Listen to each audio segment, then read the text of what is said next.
උදෑසන හිරුවෙලිය කුඩා කැදැල්ල ස්පර්ශ කර කුඩා කුරුල්ලා අවදි කළේය.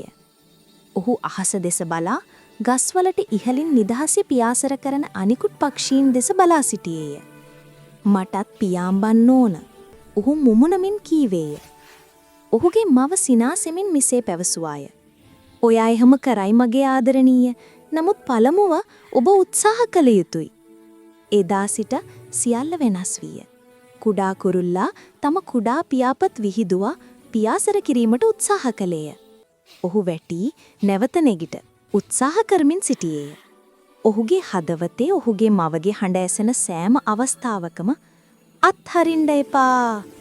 එක් මෘදු දැසනක සුළඟ මෘදු ලෙස කොළ හරහා ගමන් කළේය. ඔහු නැවතත් ඔහුගේ පියාපත් විවර කළේය. මෙවර ඔහු බිමෙන් ඉහළට ගියේය. පහළ ලෝකයේ සිහිනයක් මෙන් දිස්විය. ඒ මොහොතේ ඔහු තේරුම් ගත්තේය. පියාසර කිරීම ප්‍රාර්ථනා කිරීම නොවේ, එය උත්සාහ කිරීම ගැනය. ඔහුගේ හදවත ප්‍රීතියෙන් කිරී ඇති අතර අහස ඔහුගේ නව ලෝකය බවට පත්විය.